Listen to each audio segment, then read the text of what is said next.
Alhamdulillahilladzi arsala rasulahu bil huda wa dinil haqq liyudhhirahu 'alad dini kullih wa kafa billahi syahida. Asyhadu an la ilaha illallah wahdahu la syarikalah iqraran bi rububiyyatihi wa jalalihi. Wa asyhadu anna sayyidana Muhammadan abduhu wa rasuluh al-mustafa min sa'iri khalqih. Allahumma shalli wa sallim wa barik ala safiyhi wa habibih sayyidina wa habibina wa syafi'ina wa qurrati a'yunina wa maulana Muhammad wa ala alihi wa ashabihi wa man tabi'ahu min jami'i ummatihi, amma ba'd. Ya ayyuhal hadirun rahimakumullah wa hadakumullah, usikum wa iyaya bi taqwallah. Faqad fazal muttaqun. Qala ta'ala azza wa jalla fi kitabihil karim wa huwa asdaqul qailin. A'udzu billahi minasy syaithanir rajim. Ya ayyuhalladzina amanu taqullaha wa tanzur nafsum ma qaddamat lighad wattaqullaha innallaha khabirum bima ta'malun. Ma'asyiral muslimin, segenap jamaah salat Jumat rahimakumullah wa hadakumullah. Segala puji hanya milik Allah. Salawat dan salam semoga tetap dilimpahkan selalu atas manusia termulia di seantero dunia, yakni kekasihnya Allah, manusia yang paling amat dicintai oleh Allah dari seluruh manusia yang telah diciptakan oleh Allah, yakni Nabi kita tercinta, Nabi Agung, Baginda yang mulia, Nabi besar Muhammad sallallahu alaihi wasallam, beserta seluruh keluarga beliau, para sahabat beliau, dan seluruh pengikut beliau.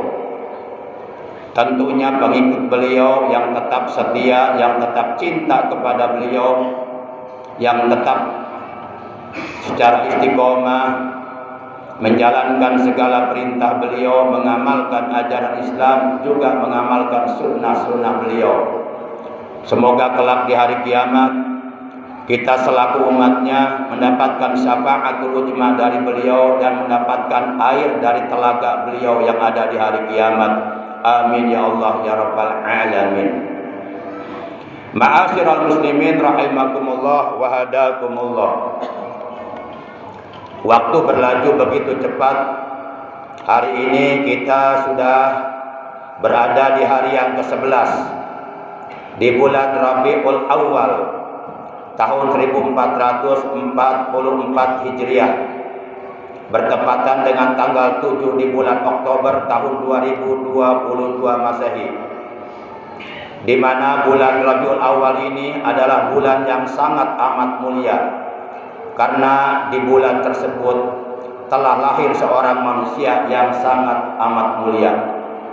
Bulan Rabiul Awal ini adalah bulan yang sangat amat agung, karena di bulan tersebut telah lahir seorang manusia yang sangat amat diagungkan oleh Allah yang Maha Agung. Beliau adalah he is the big person in the world. Beliau adalah manusia besar di alam dunia yang telah dibesarkan namanya oleh Allah yang Maha Besar. Beliau menjadi panutan bagi seluruh umat manusia, menjadi uswatun hasanah, menjadi suri tauladan yang paling baik untuk dicontoh akhlak dan ibadahnya oleh segenap umat manusia di seantero dunia, terutama oleh orang-orang yang beriman. Ma'asyiral muslimin rahimakumullah wa hadakumullah.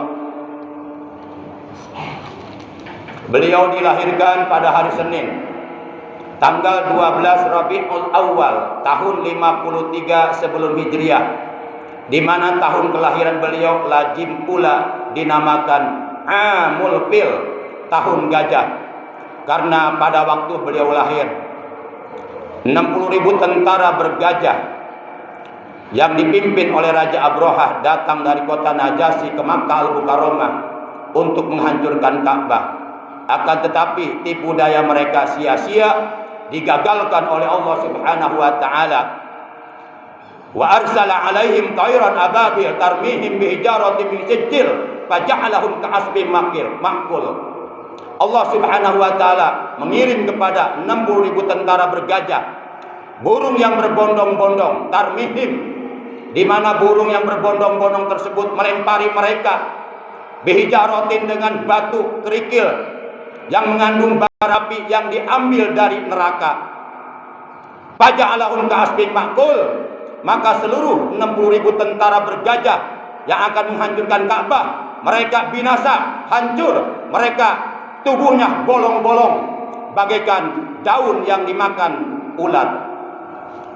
Ma'asyiral muslimin rahimakumullah wa hadakumullah. Ada 3 golongan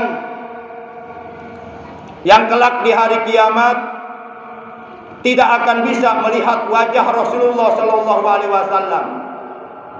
Jangankan untuk bertemu dengan beliau, jangankan untuk mendapatkan syafaat dari beliau, jangankan untuk mendekati haud atau telaga beliau yang ada di hari kiamat, untuk bisa melihat wajah beliau saja 3 golongan ini tidak bisa sama sekali.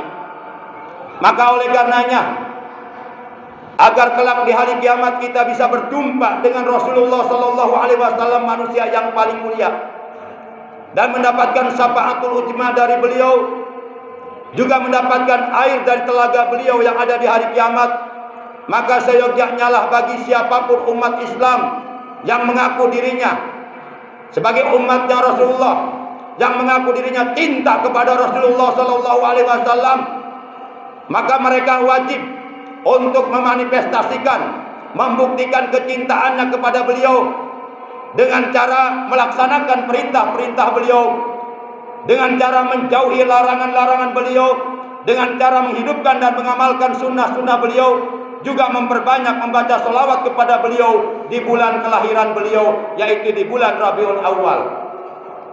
Ma'asyiral muslimin segenap jamaah salat Jumat rahimakumullah. Adapun 3 golongan tersebut yang tidak akan bisa melihat wajah baginda yang mulia tercinta, yang wajahnya sangat amat tampan. Beliau adalah cahaya di atas cahaya, nurun ala nur, anta samsun, anta badrun, anta nurun fauqa nur. Engkau Muhammad laksana sinar matahari yang menerangi seluruh alam jagat raya. Bahkan cahayamu dapat menembus ke dalam hati yang gelap gulita dari hidayah Allah. Engkau Muhammad laksana cahaya di atas segala cahaya. Apabila kita ingin mendapatkan kehormatan, kemuliaan, dapat melihat wajah beliau di hari kiamat nanti, dan memperoleh syafaat beliau, juga mendapatkan telaga dari air telaga beliau di hari kiamat nanti, maka setiap kita orang-orang yang beriman wajib untuk menjaga, memelihara, merawat kecintaan kita di hati kita kepada beliau. Jangan sampai sirna, jangan sampai lenyap. Karena antara cinta di hati kita kepada Rasulullah dengan iman sangat erat kaitannya. Dalam hadis yang diriwayatkan oleh Imam Tabrani dan Imam Al-Baihaqi dari sahabat Nabi yang bernama Abdurrahman bin Abi Laila an abihi, dari ayahnya, ia berkata bahwa Rasulullah sallallahu alaihi wasallam beliau telah bersabda, la yu'minu ahadukum hatta akuna ahabba ilaihi min nafsihi wa ahli ahabba ilaihi min ahlihi wa itrati ahabba ilaihi min itratihi wa dzurriyyati ahabba ilaihi min dzurriyyatihi. Rawahu Tabrani wal Baihaqi. Tidaklah sempurna atau tidak dipandang salah seorang di antara kalian, tidak dipandang sebagai orang yang beriman sehingga Rasulullah lebih dicintainya daripada ia mencintai dirinya sendiri. Ahlul bait Rasulullah, keluarga Rasulullah lebih dicintainya olehnya daripada ia mencintai keluarganya sendiri. Cucu-cucu Rasulullah lebih dicintai olehnya daripada ia mencintai cucu-cucunya sendiri. Dan dzurriyyatur Rasul, keturunan Rasulullah lebih dicintai olehnya daripada ia mencintai keturunan Rasul sendiri. Yang dimaksud dzurriyyatur Rasul adalah keturunan Rasulullah sallallahu alaihi wasallam, yaitu para habaib yang nyata-nyata di dalam tubuh mereka benar-benar mengalir darah daging Rasulullah sallallahu alaihi wasallam. Salah satu contohnya seperti Imam besar Habib Muhammad Rizik Syihab. Beliau adalah cucunya Rasulullah, di dalam tubuhnya benar-benar mengalir darah daging Rasulullah sallallahu alaihi wasallam. Kita wajib menghormat beliau, kita wajib memuliakan beliau. Beliau satu-satunya ulama di Indonesia yang istiqomah, tetap konsisten, komitmen untuk selalu menegakkan amar ma'ruf nahi munkar dan menumpas segala macam bentuk-bentuk kezaliman yang dilakukan oleh siapapun. Ma'asyiral muslimin, segenap jamaah salat Jumat rahimakumullah wa hadakumullah. Tiga golongan tersebut yang sama sekali tidak akan bisa melihat wajah Rasulullah di hari kiamat, apalagi untuk mendapatkan syafaatnya. Yang pertama, sebagaimana diterangkan dalam sebuah hadis, la yara wajhi salasatun. La yara, tidak akan bisa melihat, wajhi, wajahku, kata beliau. Salasatun, tiga golongan. Jadi ada tiga golongan yang sama sekali tidak akan bisa melihat wajah beliau, apalagi untuk mendapatkan syafaat dari beliau. Sama sekali tidak akan pernah. Adapun yang tiga golongan tersebut, kata beliau, yang pertama aqul walidaini, orang yang durhaka kepada kedua orang tuanya. Beliau akhlaknya sangat mulia, beliau sangat menghormat, sangat memuliakan kedua orang tuanya. Walaupun beliau tidak sempat berjumpa dengan ayahandanya yang bernama Said Abdullah, akan tetapi beliau selama kurang lebih 6 tahun beliau diasuh, dirawat oleh ibundanya Siti Aminah binti Khuwailid. Oleh karena keridhaan Allah bergantung kepada keridhaan kedua orang tua kita, dan kemurkaan Allah juga bergantung kepada kemurkaan kedua orang tua kita, maka Allah akan ridho kepada kita manakala kedua orang tua kita pun ridho kepada kita. Dan Allah akan sangat murka apabila kedua orang tua kita pun murka kepada kita. Saking pentingnya kita sebagai anak menghormat, menghargai, memuliakan kedua orang tua, tidak berbicara keras di depannya dan tidak membentak mereka, dan selalu mengeluarkan kata-kata yang mulia untuk kedua orang tua kita. Saking pentingnya, saking tingginya kedudukan kedua orang tua di hadapan Allah, sampai-sampai perintah menyembah Allah digandengkan dengan perintah berbakti kepada kedua orang tua, sebagaimana firman Allah dalam Al-Quran, wa qadha rabbuka alla ta'budu illa iyyahu wa bil walidaini ihsana.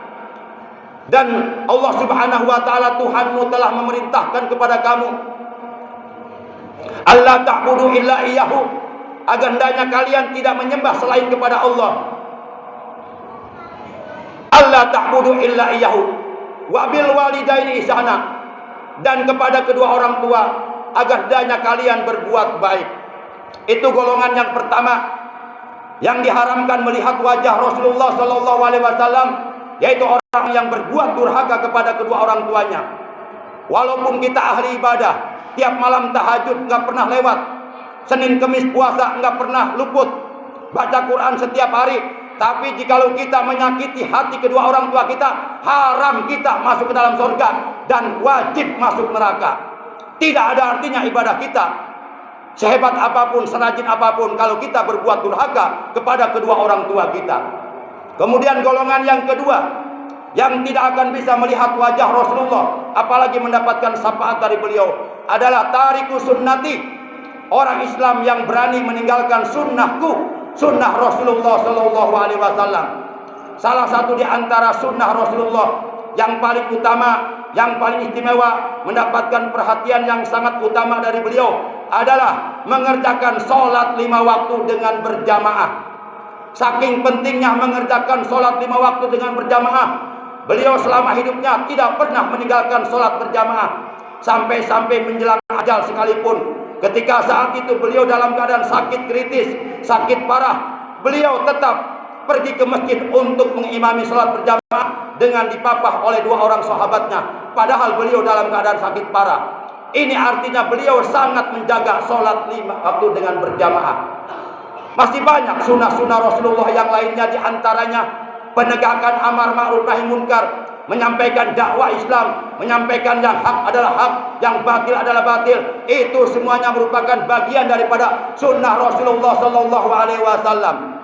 Maka apabila kita istiqomah dalam menegakkan amar ma'ruf nahi munkar, menyampaikan kebenaran dan kebaikan kepada umat manusia dan mencegah kemungkaran, kezaliman dan kebatilan, itu artinya kita mempertahankan sunnah Rasulullah Sallallahu Alaihi Wasallam.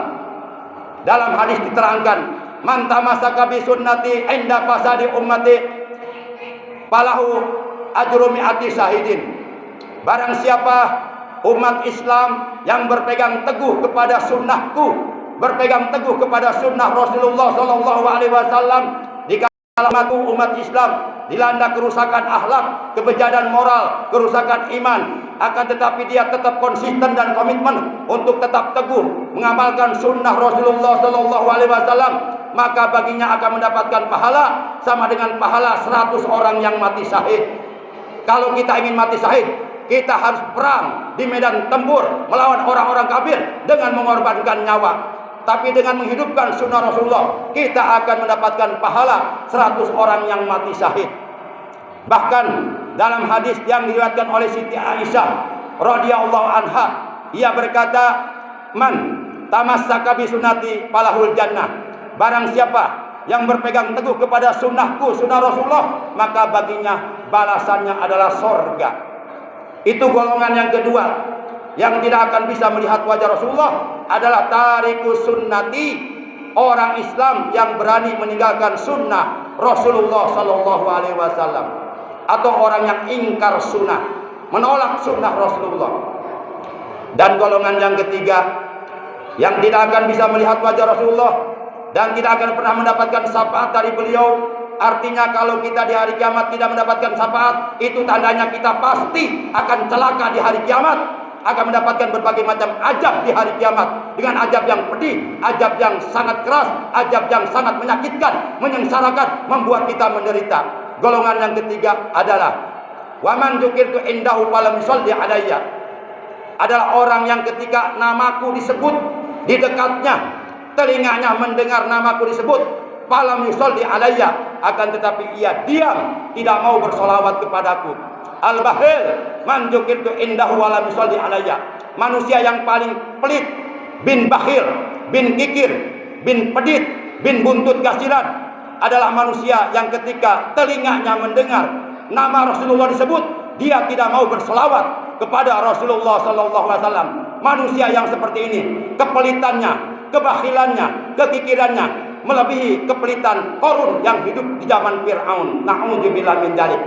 Dan Rasulullah menegaskan, la yadkhulul jannata bakhilun, sekali-kali tidak akan bisa masuk surga orang yang pelit walaupun ahli tahajud, orang yang pelit walaupun ahli sholat berjamaah, orang yang pelit walaupun ahli puasa, orang yang pelit walaupun ahli Al-Quran, ahli membaca Quran, orang yang pelit walaupun tiap tahun ibadah haji, haram masuk surga kalau dia bersikap pelit, tidak mau membelanjakan hartanya di jalan Allah untuk kepentingan syiar agama Allah, tidak mau membelanjakan hartanya di jalan Allah untuk menolong saudara-saudaranya yang sedang dalam penderitaan. Orang pelit walaupun ia ahli ibadah, dibenci oleh Allah. Allah lebih suka kepada orang yang ibadahnya biasa-biasa, akan tetapi ia selalu bersikap dermawan, selalu membelanjakan hartanya di jalan Allah untuk kepentingan agama Allah. Itulah orang-orang yang dicintai oleh Allah. Dengan sholat yang kita kerjakan belum bisa menyenangkan Allah, dengan tahajud yang kita lakukan belum bisa menyenangkan Allah, Dengan baca Quran yang rajin yang kita lakukan belum bisa menyenangkan Allah. Dengan berzikir belum bisa menyenangkan Allah, karena sholat yang kita kerjakan bukan untuk Allah, tapi untuk membentengi diri kita dari perbuatan keji dan munkar, untuk diri kita sendiri. Allah tidak butuh sholat kita. Baca Quran yang kita baca bukan untuk Allah, tapi untuk kita sendiri. Berzikir untuk kita sendiri, untuk ketenangan kita sendiri. Akan tetapi yang membuat Allah senang adalah orang-orang Islam yang dermawan, yang mau membelanjakan, menginfakkan hartanya di jalan Allah untuk menolong fakir miskin, yatim piatu, janda-janda, jompo-jompo, orang-orang yang hidupnya dalam penderitaan, dan untuk membela syiar agama Allah. Itulah orang-orang yang dicintai oleh Allah. A'udzu billahi minasyaitonir rajim. Ya ayyuhalladzina amanu ittaqullaha wal tanzur nafsum ma qaddamat lighad wattaqullaha innallaha khabirum bima ta'malun. Wahai orang-orang yang beriman, bertakwalah kalian kepada Allah, dan hendaklah setiap diri, setiap jiwa memperhatikan apa yang telah diperbuatnya untuk bekal di hari esok, untuk bekal di alam kubur, untuk bekal di alam mahsyar, untuk bekal di hari kiamat, untuk bekal di alam akhirat. Sudahkah kita mempersiapkan bekalnya untuk di sana? Wattaqullah, bertakwalah kalian kepada Allah. Innallaha, sesungguhnya bermula Allah, khabirun, itu maha waspada, bima ta'malun, terhadap apa saja yang kamu kerjakan. Barakallahu li wa lakum bil ayati wa dzikril hakim wa taqabbal minni wa minkum tilawatahu innahu huwas samiul alim. Aqulu qouli hadza wa astaghfirullah li wa lakum wa li sa'iril muslimina wal muslimat wal mu'minina wal mu'minat fastaghfiruhu innahu huwal ghafurur rahim. Allahumma shalli ala